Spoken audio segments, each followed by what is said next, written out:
Hi, everybody. Hi. Where are we? Mission San Juan Capistrano. Mission San Juan Capistrano.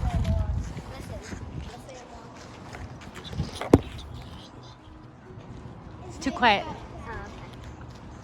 This is where, what happened here, guys? Why is it all broken? Because of the earthquake. They never rebuilt it. Earthquake. And they never rebuilt it. Wait, this is Yeah. They were in the middle of church service and it collapsed. I know, right?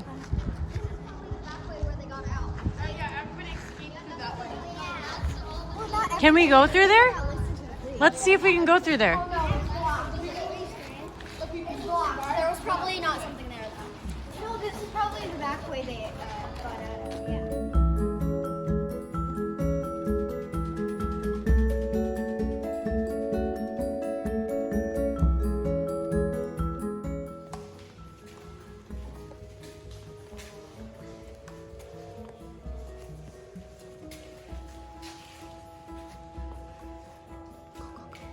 Go to the front. Sit in the front pew. Sit in the front pew. Number 135. 135.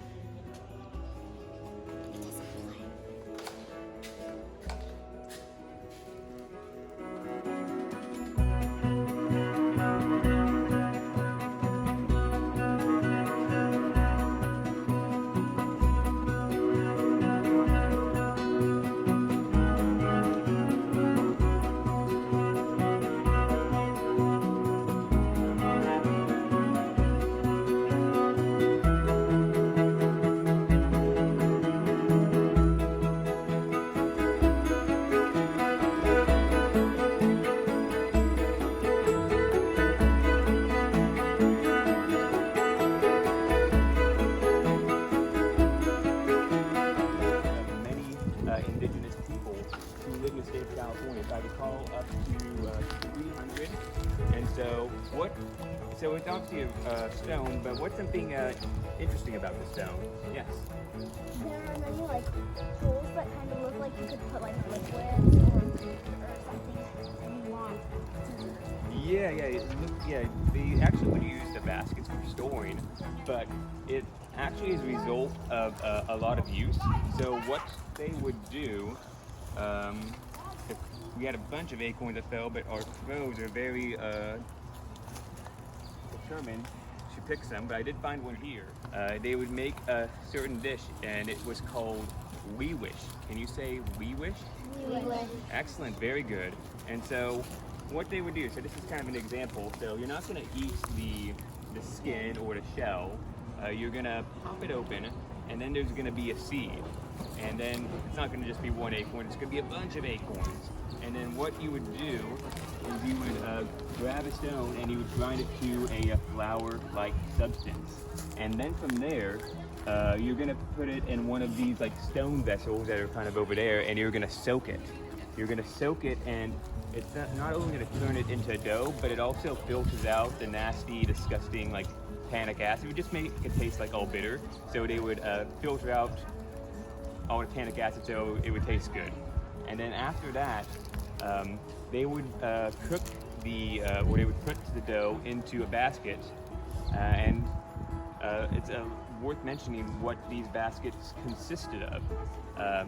First of all, these baskets took about 3 months to make.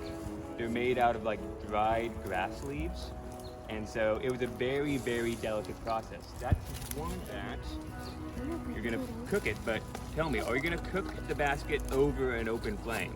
No. Why? Because it's gonna burn down. And so you're gonna make another one, right? Open it. Well, but then it's gonna take you 3 months. So they wanted to make sure that they would not make it a single-use basket. So they had an alternative for it. And what that would be is that there would be like these smaller stones that they would put over slow burning fire, kind of like a barbecue. I'm sure your students have had barbecues, right? Correct? Yeah. And so they would grab one of these stones, put it in the basket, and then they would cover the basket. You have your early day microwave. Wow. And so I'm talking about. So you have the arrowheads are made out of obsidian. Now how they would acquire the obsidian in Arizona they would collect these shells, which are called abalone shells.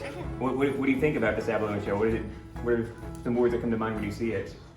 Yes. Shiny. Shiny. Yeah, shiny. Shiny, right, for jewelry. That's one thing they would make it for. They would also use it for like a scraping too. And then they also would use this hunting stick for hunting as well.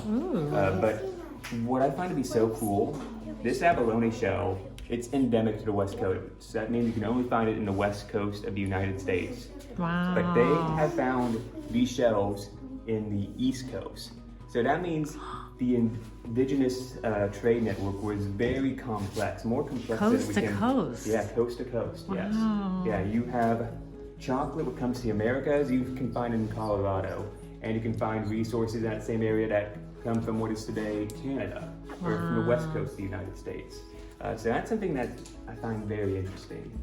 But yeah, it's also cool to see what they use for hunting as well. So you have the hunting stick. It looks kind of like a boomerang, right?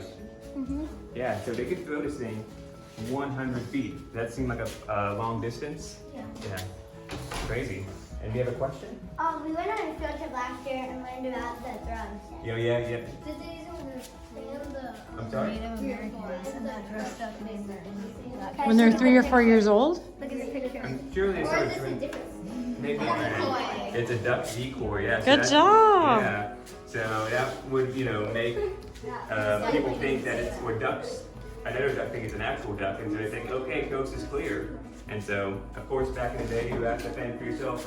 Was there any Amazon back then? Was there any Walmart? Yeah, so you had to eat your own food. And so they would use this duck decoy to hunt ducks, among other animals. Is that a fishing net?